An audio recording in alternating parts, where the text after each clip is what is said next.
And fasting is what we're using. And here I am, a little over 75 hours in this week's fast. Hey, hey, hey, hey, hey. And we're going to find out how I'm doing, what's going on, what's been happening in my body, and we're going to see what I'm going to use to break the fast right here on the show with you. Hey, if you're new to me, I'm Dr. Dwain Woode. That's Wood with an E. The E stands for endocrinology. Here on the channel, I educate, I empower, and I encourage you to take charge of your health and your life, avoid complications, and go to the next level. And in this year, new year, new you. I'm talking to adults with type 2 diabetes who want to put their diabetes in remission, get off of medications, who want to reverse their diabetes. And we're using fasting as an amazing tool that allows us to do that. Welcome, welcome. If you're new to me as well, go ahead and put new in the comments because I'd love to welcome you with a hand clap and some music and let you know that I'm happy that you are here in the community. If you do have questions, go ahead and put those questions in the comments so that I can get to those. Make sure you put a Q in front of them so that they are well recognized to me as we move through the evening, as we move through the show. You know how we do it, right? If you've been following us, and if you're not, this is how we do it. I've got my monitors that's off to my side. I've got my Keto Mojo and my Contour. And then right down below, that's my Dexcom Clarity. And I am actually wearing, I've got a Dexcom G7 on this side, and I've got a Libre 3. I think this is the 3 Plus now on this side. And we'll see what those numbers are here in just a little while as we move into this space. Also, y'all, right over here, right? And you can't, let me see if I can change this, right? I'm not going to show you. Right over here, I've got the stuff that I'm going to break my fast with, and you get to see that right here on the show as we move into this space. If you think you know what my ketones are going to be, because we're going to check those here in just a little while. If you think you know what my ketones are going to be, go ahead and drop that in the comments. Put that in the chat. Take a guess. Once again, over 75 hours in this week's fast. Yep. If you've not already done so, make sure you get over and watch our show from this past Dwain Woode MD Live. We are talking about coping. Are we coping with life or are we avoiding life? And we cope with food. Food is one of the big things that we use to cope. No, sorry. Food is one of the big things that we use to avoid life, right? So those emotions that come up, those feelings that we're trying to get away from, that's called buffering behaviors, and we often use food as one of those buffering behaviors. And we started talking about ways that we can begin learning how to cope rather than avoiding with the food. So make sure you get over there and watch that on the channel. Well, let's go ahead and let's take a look at what my blood sugars are. And this is actually my this is my Keto Mojo app from our check-in last night. And so just so you see that at a little over 57 hours, right? 57 hours. I had been fasting for 57 hours. My glucose was 71 and my ketones were 2.1. So what do you think they're going to be now after 75 hours of fasting? Go ahead and drop that in the comments. And let's take a look. Here is my Dexcom G7. It says that my blood sugar is 81. And let's go over here, see what my Libre, this is the Libre 3 Plus, says that I am 64.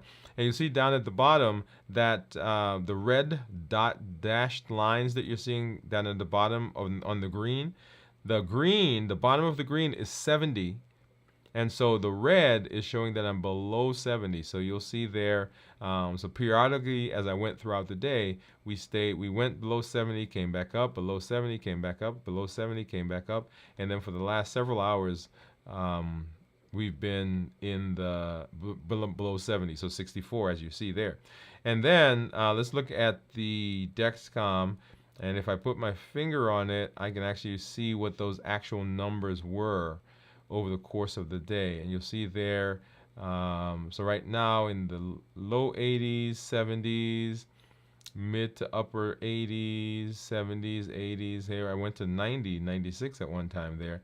That was right about 3:30 in the afternoon, down into the 70s, 80s, 79s, right? So most of the day, according to the Dexcom, I've been 70s to low 90s. Okay, here at the beginning of the day was at 68, right? So 68 right there, and so right here, and I've last week I think we talked about the fact that you see the spike that's right there. You see that bump because I started out earlier in the morning at 60s, 50s, and then right at about what time is that? 6:30. Then I popped up into the 70s and 80s, and so that was right around the time when I was brushing my teeth. So last week I used a different toothpaste and I didn't get that spike. So I think I'm going to do that again next week so that we can see, because I think some of that spike may be coming from the toothpaste. Isn't that amazing how just a small amount will make a change? Anyway, so that's where I am, and so now let's hop over and let's take a look at my monitors, my finger sticks, and over here is my plate. So I'm gonna try to see if I can get that out of the screen a little bit. Well, it's there. Okay, there we go. That's much better. Okay, and so we're gonna take a look and see what my monitors are. So I've got a Keto Mojo, which gives me both a glucose and ketones. And then I've got a Contour, which just gives me blood sugar. And so let's go ahead and let's get a strip out for the Contour. Put that over there. And then I'm going to start, of course, with the blood sugar strip, glucose strip here. But I'm going to open both of them because remember, the last couple of shows, I had to stick myself several times because I couldn't get a drop of blood, or the blood dried before I could put it on the strip. So we're going to make sure we open the strip and are ready to get that drop of blood on there. Okay, so we'll get this one on here. So that's the ketone strip, the blue one, and then of course the brown one is the blood sugar or glucose strip. Let's go ahead and get that. And then once again, I only have in my container here, I only have these Lancets, not the single stick one, but the ones I got to screw this off, and then I'm gonna let's see if I get a good poke, because I want to make sure I get a good drop of blood. Let's see, I think that worked. There we go. So we'll start here with the Keto Mojo, then get one over to the Contour. At the same time, I'm trying to keep that blood flowing. So 73 for the Keto Mojo, 60 for the Contour, and then let's get our ketone going. Get that started.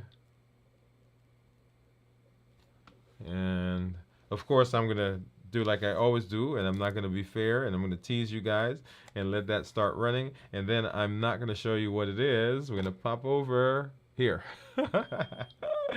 All right, so we'll see what that is. We'll come back. So if you think you know, go ahead and drop that in the comments, okay?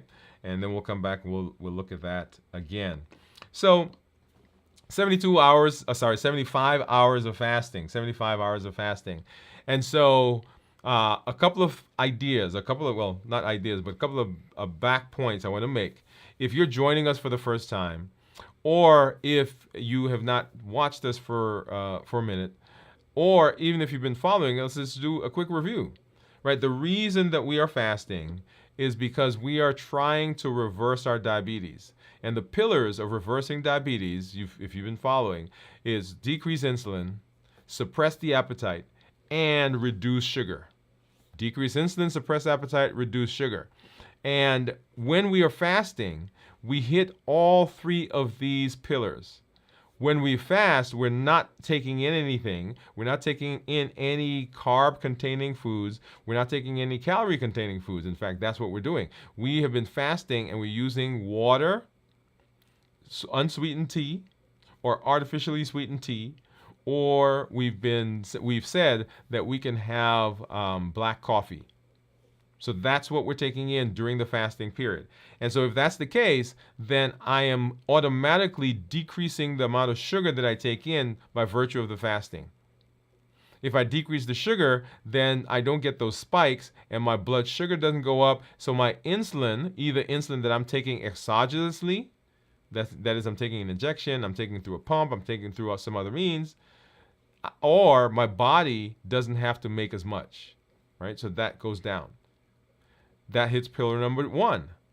And if that's the case, remember, insulin is an appetite stimulant. And so if I'm decreasing my sugar, because I'm not eating, that hence decreases the insulin because it doesn't have to go up because I don't have a spike. That automatically decreases my appetite. So I've hit all 3 of the pillars with fasting. Now, fasting is simply a tool, and we've learned several tools in the course of our New Year, New You. Right? We've learned about emotional intelligence. We've learned about the 5 whys. We've learned about the heat model, and on and on and on. So several tools. One of the tools that we just introduced was the coping mechanism, the coping skill, the coping paradigm, right? From this past Monday. So make sure you go back and watch that. Another tool in your tool bag. And so fasting is simply a tool that we are using in order to set ourselves up for successfully reversing our diabetes. Okay, so that's what we're going to be talking about. But before we get there, let's go ahead and let's do a check-in. And I do a check-in because I want you to also get into the mindset or into the habit of checking in with yourself. How are you feeling? How are you? How's your body responding? And these are the 3 areas I want you to be talking to yourself and asking questions about. How am I feeling physically? How am I feeling mentally? And how am I feeling emotionally? Right? Physically, mentally, and emotionally. Because fasting is not just a physical thing. It's not just abstaining from food. There is a mental and an emotional component that goes along with it. When we talk about fasting, and I'm doing a check-in, but we'll come and we'll do more as we get into the fasting review. People often will say that they feel tired, they feel drained, and we'll talk about why some of that is. Or lightheaded, dizzy, sweaty, feeling palpitations like their heart's racing, all those things. Right now, I am not feeling palpitations. I'm not feeling lightheaded or dizzy. I have been feeling more fatigued than normal. I have been feeling more drained than normal. In fact, I told my son on the way home, when I was picked them up from school, that I'm tired. He said, yeah, me too. I want to go home and sleep. So I've not been doing a good job of resting. And so I'm feeling that here in this space. And as I've gone further into fasting, I've been a little bit more drained. Okay, so I am feeling more fatigued this fast or today than I did the previous days in this fast or in previous fasts. But I'm not feeling lightheaded, dizzy, sweaty, those things that would be associated with low blood sugar. That's another thing that people will say, hey, I'm diabetic, and when I get low blood sugar, I feel those. I'm not feeling any of those right now. We'll talk a little bit more about some of that as we go into the show. And then mentally, right, so that's how I'm feeling physically. Mentally, I am not feeling sluggish or dull. I am feeling like my mentation is still pretty good. I think last night when I did my show, I was tired. And so after the show, I was kind of thinking back, and I did feel a little bit more sluggish, okay, in my thought process. This morning, I'm feeling pretty good. I got up early because I had to do a presentation earlier this morning. And so now I am starting to feel some of the ramifications of going to bed late and getting up early. But in terms of mentation, I think I'm pretty good. And then emotionally, you know, this has been one of those weeks where it's been a little bit up and down. I think, for instance, at work, we're kind of settling in. We've been training some new team members. I have my plans that I'm working on for the end of the year. We're talking about what do we do next year as we move into the next year. So all of that are things that I'm doing. I'm coordinating some other projects that I'm working on. So anyway, so all of that this week I think has had me a little bit more up and down than normal. Okay. So how am I feeling physically, mentally, and emotionally? And so you want to make sure that you are checking in with yourself as well as you move through your fasting. Whatever type of fasting you're doing, whether it's a 16-8, a 12-12, alternate day fasting, 1 meal a day, 5-2, extended fasting beyond 24 hours, every other day. Whatever fasting you're doing, you want to make sure that you are checking in with yourself and asking those questions. How am I doing? Okay. All right. And then let's go and let's have our discussion. So in terms of fasting, right? So fasting review, what do you need to know? So I am now 76 hours, 76 hours into my fast. 76 hours. And so what happens in the body? What can you expect during fasting? What are some of the benefits of fasting? And just at the outset, let me outline some of the benefits. Remember, as we fast, we are improving our metabolic health. Let me say that again. As we fast, we're improving our metabolic health. Diabetes is the prototypic metabolic disease. When I say that, what I mean is that it has components of a lot of the other chronic illnesses that we see. And if we can manage diabetes, if we can treat diabetes, then the things that we do to treat this prototypic disease, we can extrapolate to the others. Okay? If you remember, I've said, and we've had this graphic up several times, it's not just about diabetes. Although we're talking about reversing diabetes in this space, even if you're not diabetic, you can still use this to your benefit.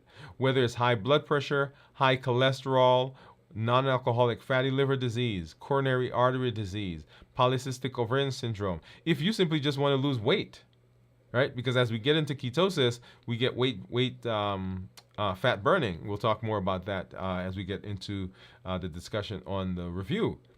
But the prototypic metabolic disease is diabetes, but you can extrapolate from diabetes to all the others, several of the others. There's studies that have been done, and we did a show several weeks ago where we talked about what different fasting methods did in terms of treating certain disease processes. We talked about the types of fastings that there are. We went through alternate day fasting, 1 meal a day fasting, 5-2 fasting, time restricted eating, extended fasting, and on and on and on. So you go back and watch those shows and you will see the benefit. We did what are the scientific benefits of fasting even. Okay? So once again, it's not just that fasting helps with diabetes, it helps with all of those metabolic disease. And we are using fasting as a tool. Remember, we're using it as a tool in this space to reverse our diabetes. So when we talk about fasting, I usually break it into 3 different categories: how we start the fast, how do we get through the fast, and how we break the fast. And today, as I mentioned, let's go ahead and bring this over here.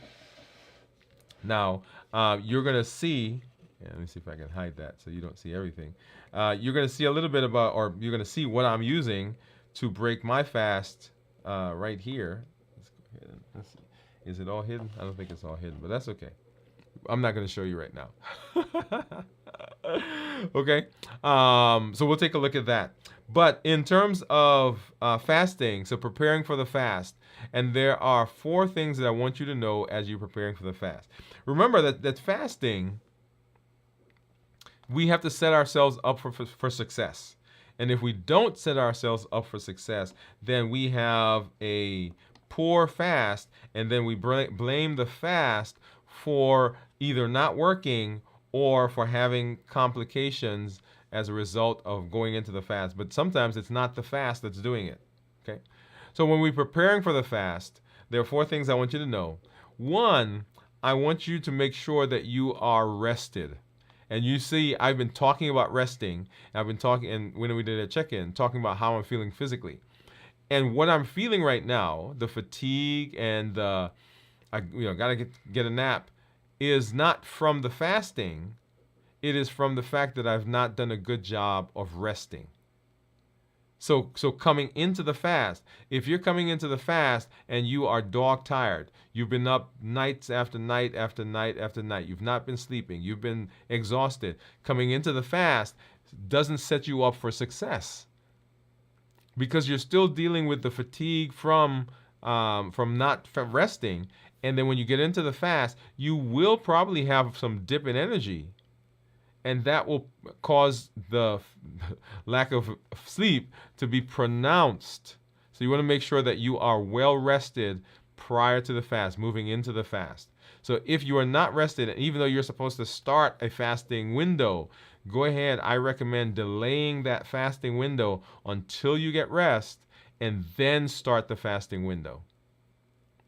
Okay? So make sure you're getting good rest. We recommend for sleep at least 7 hours of sleep for you to get well rested, or I should say restorative sleep. So number one, make sure you're rested. Number two, make sure you're hydrated. If you're not hydrated, the blood pressure drops. If you're not hydrated, the enzymes in your body that are supposed to be helping you through the fast don't work well. You build up acetone in your body, which is the ketone that we don't like, and it builds up, and you're not able to flush it out. So all of those things happen if you're not hydrated. People become lightheaded, dizzy, sweaty. They get palpitations. And the palpitations, that's an interesting one, because if your blood volume drops, your body, your heart still has to get the same amount of oxygen to the rest of the body. So how do you get the same amount of oxygen to the rest of the body if the amount of fluid that's carrying the oxygen is decreased? Well, you move faster. Right? So the heart pumps faster. So that's why people will feel palpitations, feel like their heart's racing or skipping a beat. Sometimes it's like it's beating out of their chest because their blood volume has dropped because they're not maintaining hydration. And that shows up also as fatigue. So make sure you're rested, make sure you're well hydrated, make sure you're not coming out of or going into a stressful event. Yep. Because when we're stressed, cortisol comes up. Cortisol increases. Now, fasting is already a kind of stress on the body, and the cortisol levels are probably a little higher. And now, if you're coming out of or going into a stressful event, that cortisol level jumps up even more, and now we begin to feel jittery. We begin to feel anxious, right? All the things that come along with cortisol, and the higher cortisol causes higher blood sugars, and that stimulates the appetite. And so all of a sudden you start thinking about food. You're like, where did that come from? It's because you're stressed. Not to mention that it is a trigger anyway when we talk about the heat model. So make sure you're rested, make sure you're hydrated, make sure that you are not coming out of or going into a stressful event, and then make sure, ready? Make sure that during your eating window that you're eating a balanced meal, or eating balanced meals. Nutrient dense, that has all the fiber, has all the non-starchy vegetables, has all the protein, the healthy fats, the lean, so forth. Make sure you're eating a healthy, nutrient dense meal. Because if you come into fast having eaten non-nutrient dense or high calorie fat or foods that are highly processed, that have high carbs, when you come into the fast, your appetite is stimulated from the stuff you ate before. And so now you're in the fast and you struggle with appetite, right? People say hunger, but struggle with appetite or cravings, and we blame it on the fasting, but it's not the fasting, it's the fact that we didn't do a good job during our eating window. So remember, preparing for the fast, just as important as getting into the fast, which is just as important as how we break the fast. Yep. And the other thing is, if you watched our show from our check-in from yesterday, we talked about how the food that we eat right prior to fasting can have, or sleeping actually, can have an impact on our sleep, and that can derail our fasting as well. Because if your melatonin gets dysregulated because you ate something that was highly processed, high carbs, and you're not sleeping well, now you're not sleeping well, and that shows up as an issue with fasting. Right? See how it all ties together? right? So make sure you're preparing for the fast. And then getting into the fast itself. And here I usually break the fast up into 24-hour blocks, so 24 hours, then 48 hours, then 72 hours, then 96 hours, and so forth. But here we're going to do it a little bit more finely. We're going to talk about smallish chunks of the fasting, because I want you to really understand and see what's going on in the body as we get into the fast. We did a show where we did 72-hour fasting review. Here we're going to do 24 to 36 hours is where we're going to end up, but we're going to do it in smaller chunks so that you really understand the changes that are going on in your body. So when we talk about fasting, the very first part of fasting is really called the postprandial phase. And this is where you are, you've just eaten and you're not eating anymore. You stopped eating, you got up from the table, and that next 0 to 6 hours is when your body is absorbing. This is just the postprandial phase. So the body is absorbing the food. So the body processes the food that you just ate. Insulin levels are high because the food that you ate has carbs and sugar, and so the insulin level has to be high to deal with those. You have elevated glucose because now it's absorbing all the sugar from the food that you eat, and it's taking that up into the cell in response to the insulin that's there. Digestion is going on, absorption is going on, all those nutrients are getting into the bloodstream. Blood glucose levels begin to peak, so they get to their highest level post-meal. And this is important because there are some foods that you eat, some combinations of foods that you eat that will delay the absorption of sugar. Like if you eat protein and fats with carbs, then it delays, it blunts the absorption of sugar and blunts the spike in sugar. And sometimes we don't see that rise. So very important to know that combinations of foods can also have an impact. But in the postprandial phase, the body's absorbing it, those nutrients, those calories, that sugar is being absorbed into the cells. Energy levels are high because you just finished eating and all of that stuff is floating around your blood.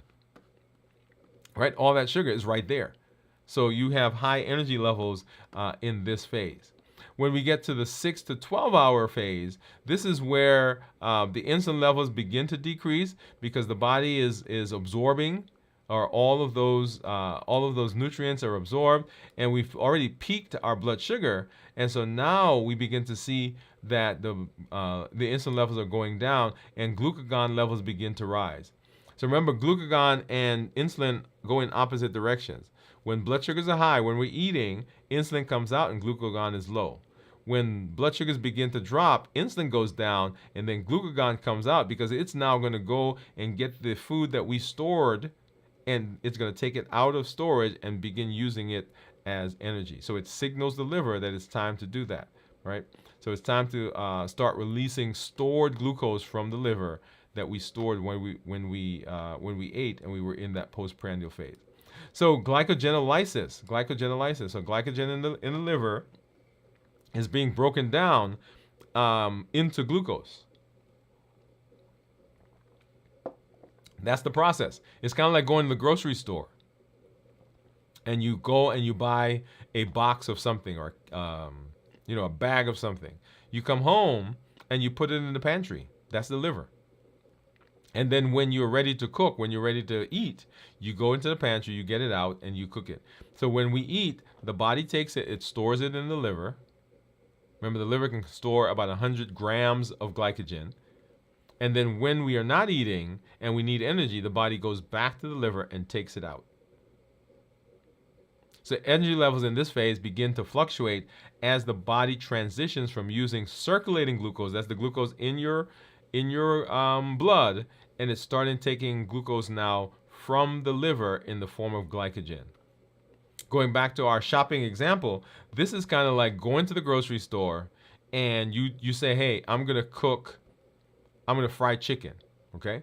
And you go to the grocery store and you get chicken. And you get more chicken than you need to fry right now. So what you do is you take some and you freeze it. That goes into the freezer. And then you take some and you cook it.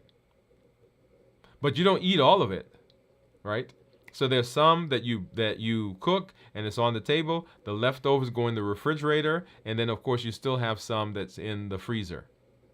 So the one that's on the table that you're readily eating, that's kind of like your blood sugar that's running around. So ready access to that. When you finish eating that, if you want to eat some more, you go to the refrigerator. You don't go to the pantry yet. You go to the refrigerator, take out what's there, and you eat it. So that's what the body's doing right now, right? We've gone from the circulating, blood, and we've gone to the stuff that's stored, and so now we're taking that out and we're eating it, right? So that's the glycogenolysis. And so energy levels here begin to fluctuate. When we talk about, and so this is the early fasting stage, by the way. So that's what we're calling this phase, the early fasting stage. The next stage is where we transition to using fat, because it's been 12 to 18 hours now.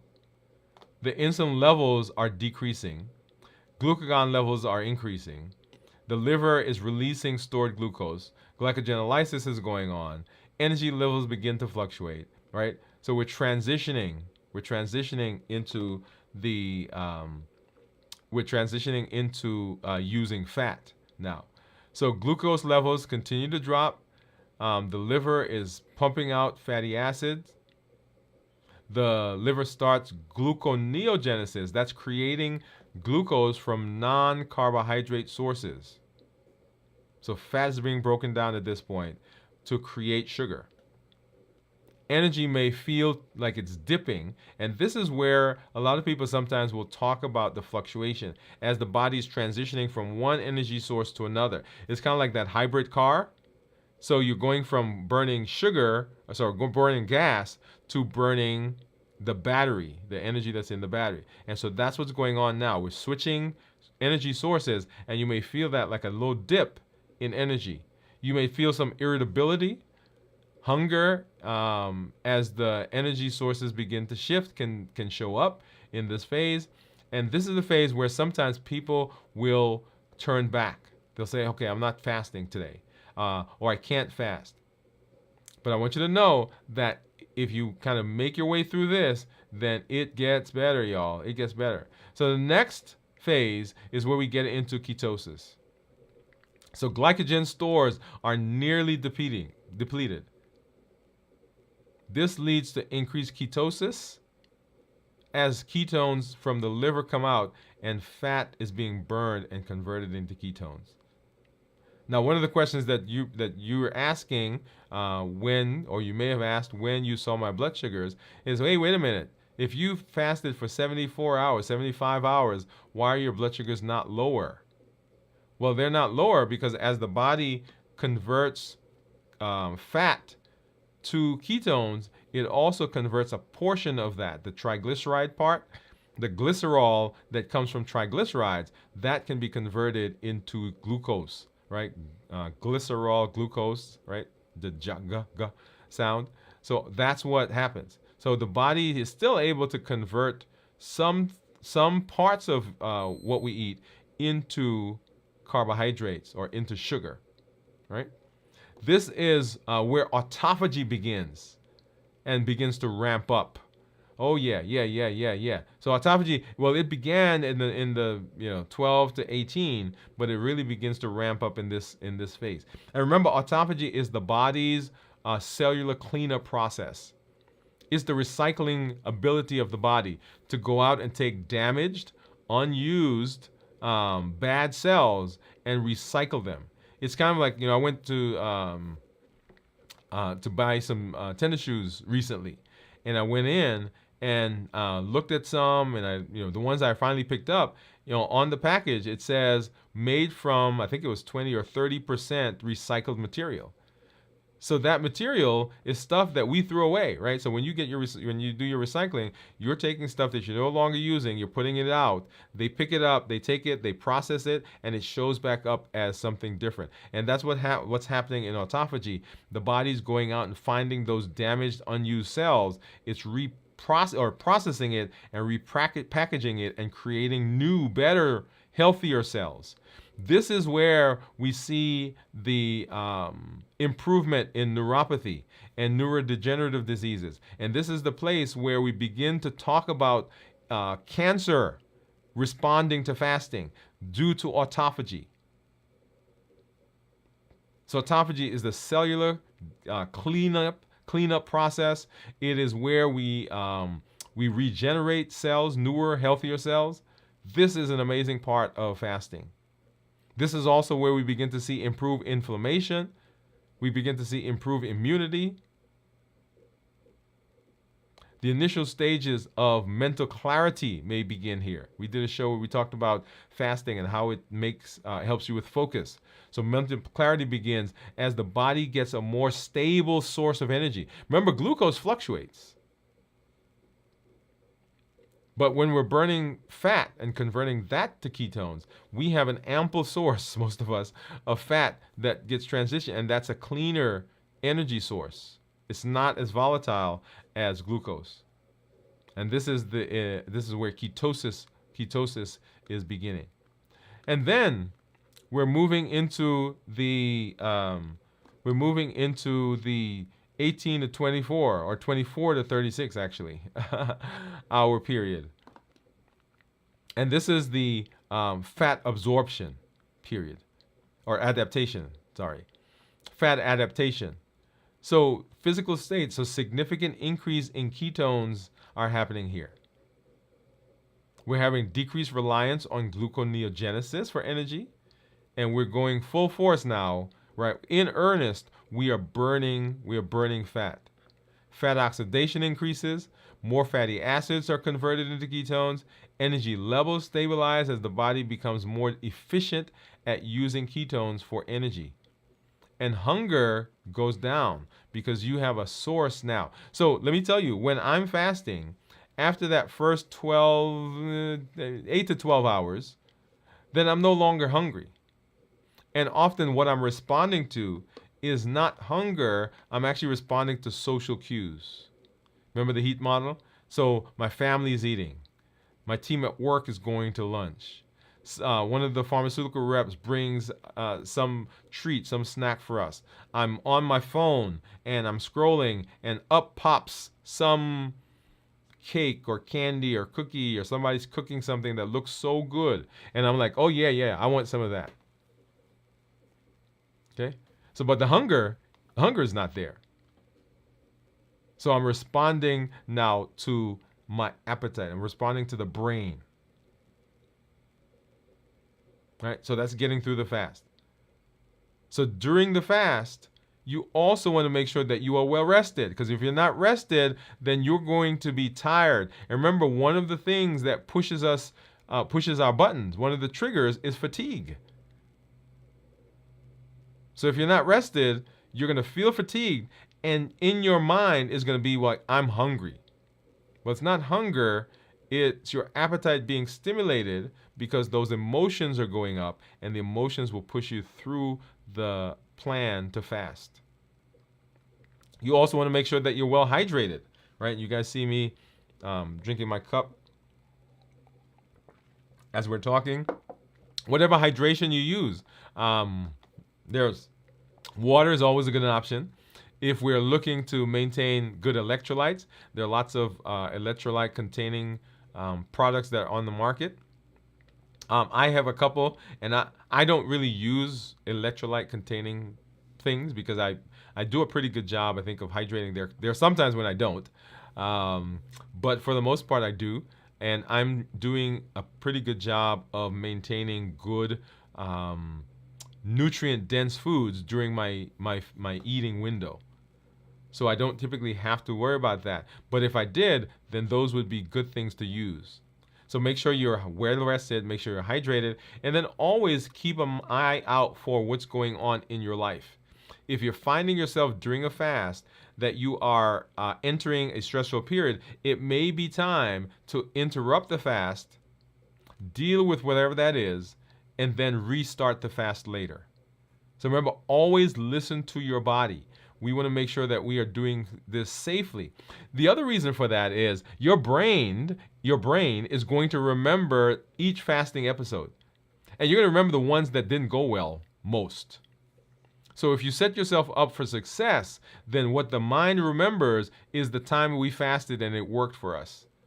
If you don't, if you have to break it because you're tired, you didn't maintain good hydration, you were in a stressful environment, you didn't do a good job of eating, then the brain is going to remember that, and it's going to, next time you want to fast, it's going to, no, we're not doing that. That doesn't work for us. But it's not the fasting, it's the fact that we didn't do a good job preparing for the fast, or actually in the fast as well. So remember, those same four things occur in the fast. Of course, we're not eating during the fast, but in terms of the rest, in terms of the hydration, in terms of the stress, all those are also relevant for fasting.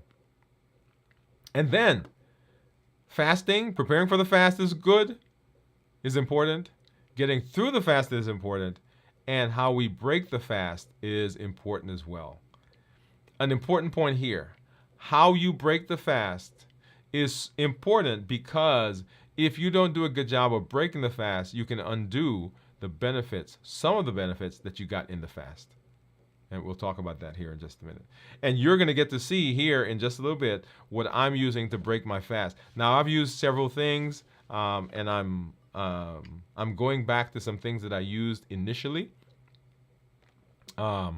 Because I found as I've used other things, they didn't quite work. But we'll talk more about that. Okay. And before we get into breaking the fast, I just want to hop over and say hi to one of our community members. I see Jennifer. Jennifer just popped in. Hey, Jennifer. She say, howdy. How are you? Welcome to our fasting review. All right. Okay. And Jennifer, I think you said that you were in a 50-hour fast when we checked in before. So tell me where are you now? We are just now 70, what did I say? 75? A little bit more than 75 hours in our fast. I'm going to break the fast right here in just a little while. Okay. So breaking the fast. Breaking the fast. Important. Right? So here are some tips. 1, monitor blood sugar.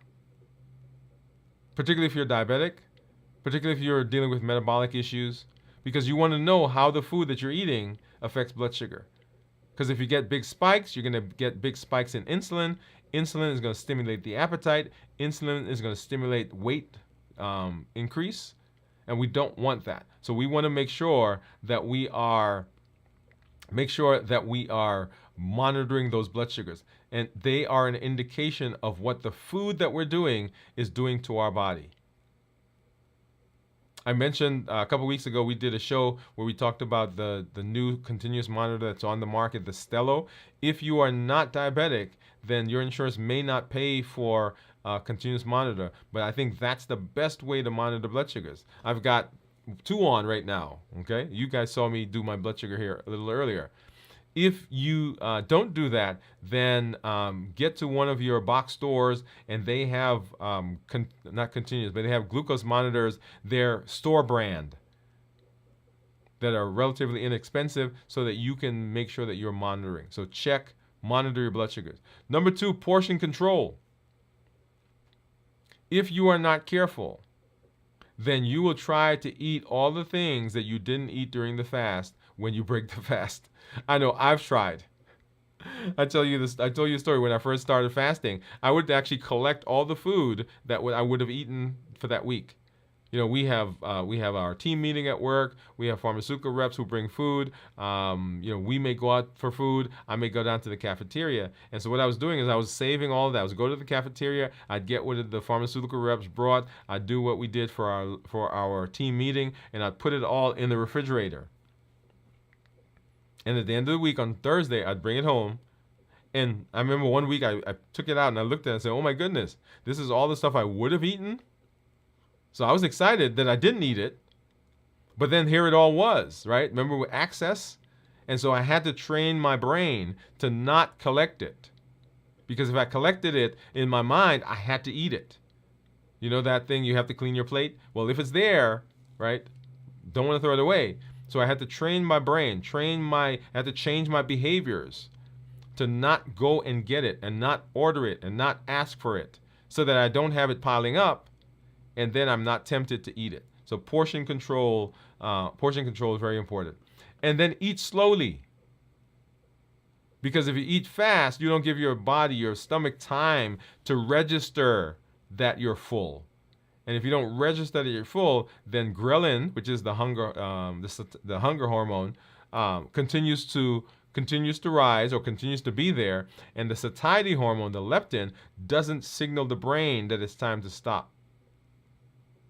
Because you've just swallowed it, you scarfed it down quickly, and you end up eating more in that instance. And then avoid sugary, highly processed foods.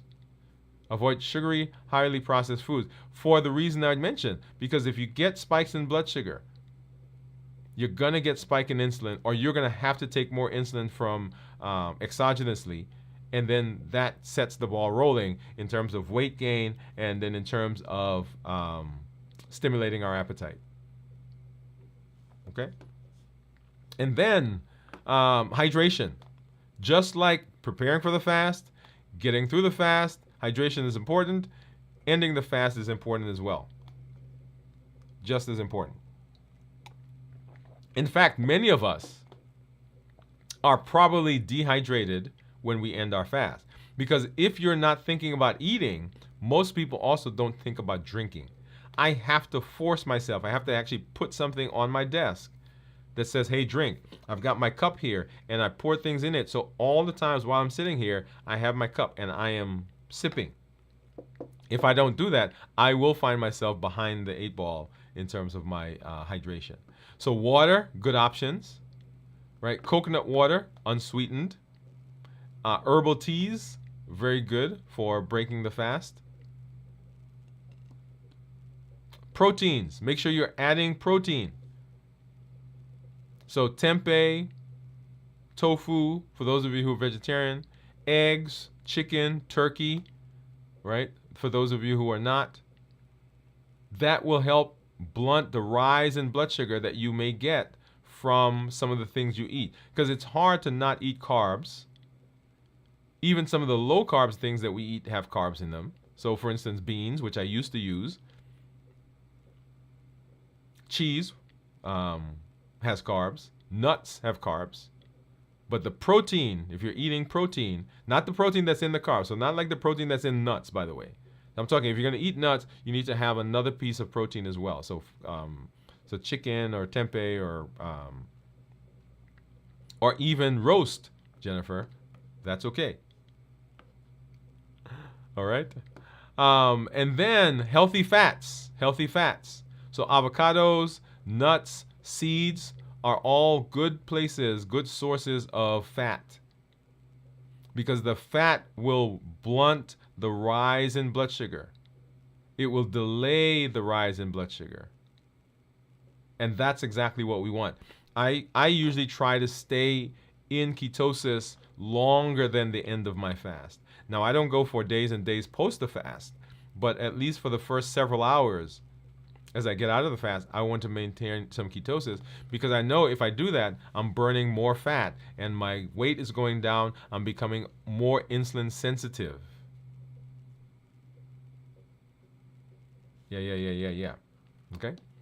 And then broths. Broths are very good for breaking the fast. Vegetable broth, for those of you who may be vegetarian or vegan, or even if you're not, if you like vegetables. And then, of course, bone broth is very good as well.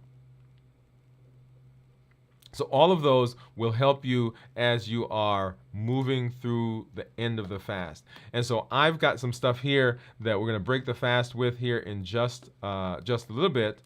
I'm going to move that back out of the scene because we have one more thing that I want to do, a couple more things I want to do before we go there. But some considerations in breaking the fast, right? When breaking your fast, you want to choose foods that help you maintain stable blood sugars. Because if you don't have stable blood sugars, then your appetite is going to be stimulated, and that's going to set you up for difficulty in the post-fast period. Right? Foods that will help you maintain stable blood glucose levels. You want to also have foods that are nutritionally balanced and that are gentle on your digestive system. Right? I think I said yesterday that I had some beef brisket once. It was plain, by the way. I didn't have a whole lot of stuff on it, and it was good. Now that I'm thinking about it, I need to get some more. So we want to focus on low glycemic foods, glycemic index foods. Remember, those are a glycemic index that's less than 50 or 50 or less. Lean protein, healthy fats, and then you want to make sure that you are remaining well hydrated. If you do those things, then your fast ends up where we want it. And now we've done a good job of preparing for the fast. We've done a good job of getting through the fast. And we've done a good job of breaking the fast. So all three phases are super, super, super, super. How many times did I say super? Super important. Okay? All right. So let's go ahead and let's hop over and let's take a look at my report, because I want to see what has been going on with blood sugars. We'll come back and we'll look at my ketones in a minute. But if you look at the screen, that is my blood sugar. My average blood sugar over the last 14 days is 132. All right, so 132 right here. I'm in target 90% of the time, with target being 70 to 180. My glucose management indicator is 6.5. That means it's a surrogate of my glucose, of my A1C. So if I were to get an A1C, it would approximate 6.5. If I change this to a 90-day average, you'll see that my average blood sugar is 130, 133. I'm in target 86% of the time, target being 70 to 180, and my glucose management indicator is 6.5.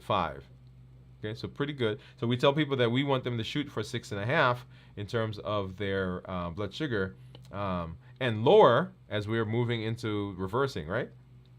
If I take a look at my actual report, when that comes up here, we want to look at my blood sugar. So I started fasting right here about 1 o'clock, 75 hours ago, almost 76 now. And so this is where I ate my last meal, and you see the blood sugar spiked up and then started coming down. And so at 0.0, my blood sugar was 137, and at 24 hours, 128. At 48 hours, 102. And then at 72 hours, 73. And then now you'll see that that's kind of fluctuating there. And so here's a good question, right? And you're asking, I'm going to answer it anyway, is, hey, why is my blood sugar spiking? Why is it going up and down right there? Well, remember, my body can still create sugar. It can still create glucose from fat. That glycerol component that I talk about, yeah, that can still create fat. So that tells me that my body, it goes down, my blood sugar goes down because my sugar that I've eaten from the glycogen and all that is down, but my body is burning fat, and some of the fat, some parts of the fat is being converted into sugar. So I'm excited when I see that.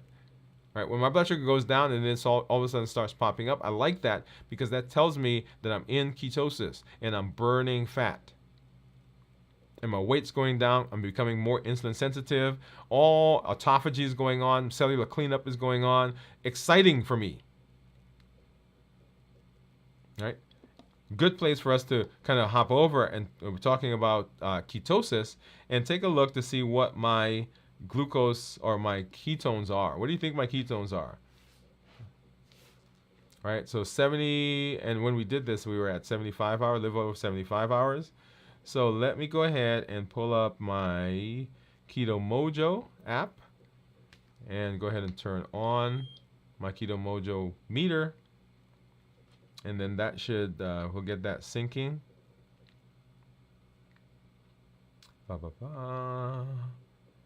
All right, so 73 was my That's what my blood sugar was, and my ketones are 3.0. Remember yesterday when we did our check-in, I was at 71 blood sugar, and my ketones 2.1. So now at a little over 75 hours, blood sugar is 73 and ketones are 3.0. When we talk about ketones, ketones that are less than 0.5 considered normal. 0.5 to 1.5 is considered nutritional ketosis, and then above 1.5 therapeutic ketosis. So if we're gonna go into fat burning, if we're gonna go into ketosis, I guess let me say that. If we're gonna go into the ketosis, we want our ketones to be 0.5 or higher. So if you're eating foods and you want to be in ketosis, that's where you need to be. And a great way to do that is actually to monitor, right? The best way to do that actually is monitoring. All right, so get a monitor that shows you both ketones and blood sugars, and that's what my Keto Mojo, this guy right here, that's what it does. Now, there are other brands on the market that will do the same thing for you. Ketone strips will also give you ketones, and also you can get the breathalyzer, the breath ketone. That's good as well. I prefer this because my ketones, with the urine, ketones take longer to show up, and they take longer to go away. So when I check my urine, I could actually be in ketosis, but the urine says no. Or I could be out of ketosis and the urine says you're still in ketosis. Right? So I like this because I get more instantaneous information. All right, so what am I going to break my fast with, y'all? What do you think? If you think you know, go ahead and pop that in the chat. And then, let's see, I asked Jennifer about her 50 hours fasting. She said she broke her fast last evening at 50 hours. Yay! Good for you, Jennifer. 50 hours. 50 hours. She said she broke it with cheese, then the road. That's right. I think now I remember, Jennifer. Okay, you were breaking the fast at the time. Correct. I remember now. She says, I wear a CGM, game changer on learning how my system relates to food. Isn't it amazing? I can't tell you the number of people that have come to the office after wearing a continuous monitor and said to me, I didn't understand what was going on in my body until I put this thing on. Because all of a sudden you can see the food or the activity, the sleep, the stress. You can see what's going on in your body because you're seeing that in real time. Right? People have talked to me about different foods that they've eaten that they thought, oh, certainly this is not going to raise my blood sugar. And they look at it and it's up 200. They're like, oh my goodness. Yeah. So that was happening all the time, but they couldn't see it. They couldn't see it because they weren't watching. Right. Okay. All right. So what do you think I'm going to break my fast with? I'm going back to some old things with a new twist. Old with new. And so what I'm going to do, let's go ahead and show you this, is I am going to break my fast today with some cheese, which I got here, avocados, and this is broth that I've put some beef sausage in.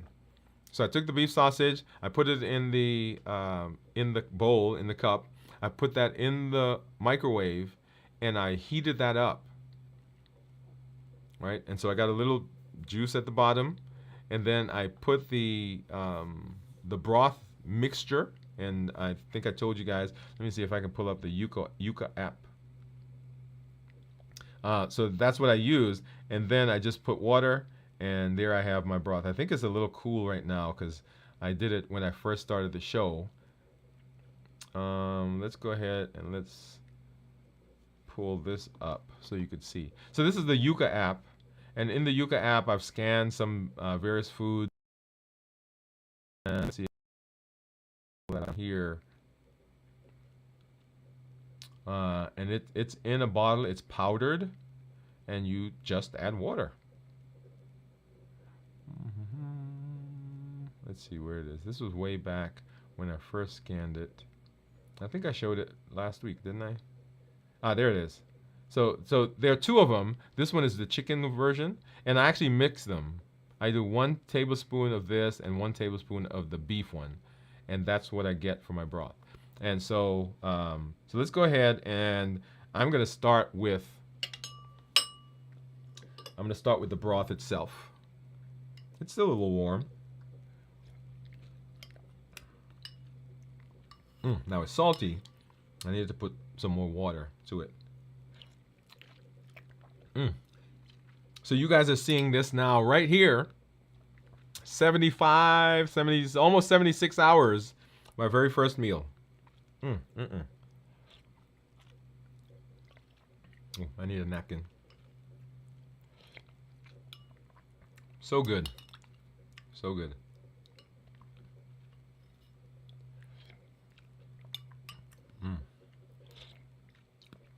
Yeah, I do need more water because it's good, but it's salty. Now that may be good because it helps with my hydration when I start drinking more water.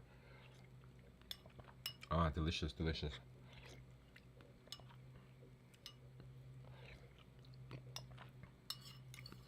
Now, if you use broth to break your fast, go ahead and put yes. Put yes in the comments. Ah, very good. And then, let's go ahead and get a piece. And I didn't bring a fork. I'm just going to use a spoon. And so this is avocado. And what I've done is I've gotten some, this black pepper. And then some, I think that's sea salt.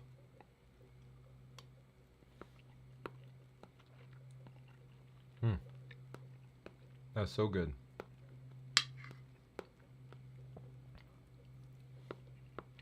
Delicious.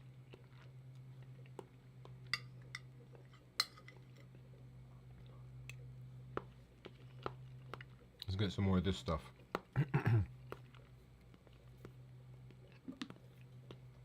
This is the broth with the sausage. And I think I have, let me see, do I have the kind of sausage I have? I think I scanned it.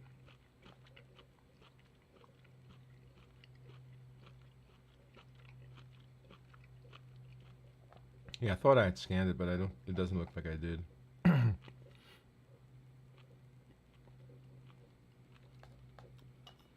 But anyway, it's good. Oh, well, maybe. Nope. No, I didn't. I didn't scan the sausage, but. So Jennifer says, yes, I make bone broth from the chickens we raise. Okay, yeah.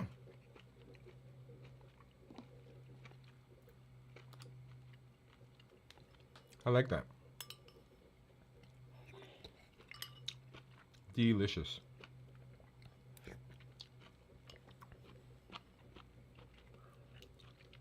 First meal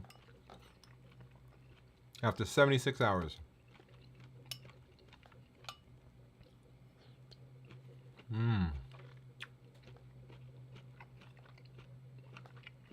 I wish you could taste this.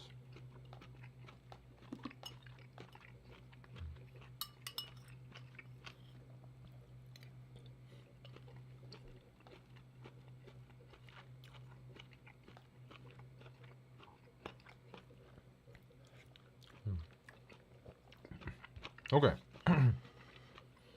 And then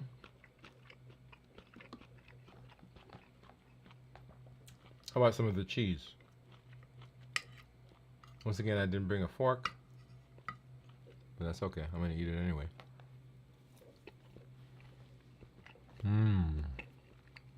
That right there is good.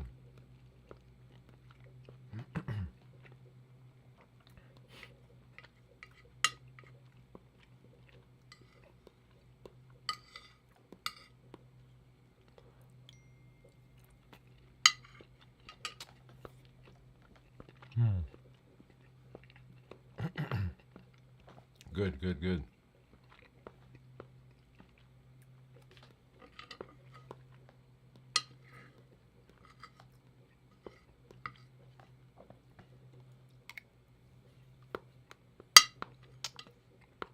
Okay, So that is fasting. Breaking it down phase by phase.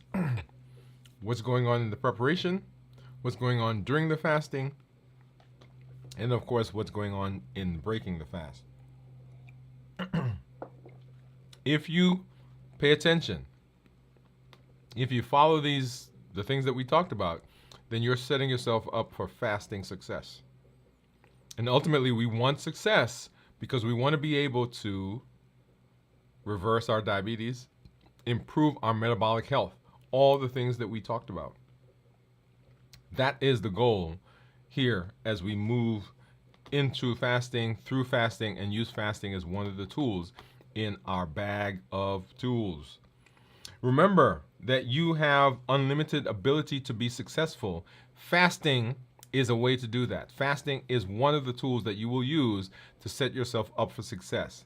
We educate, we empower, we encourage here on the show.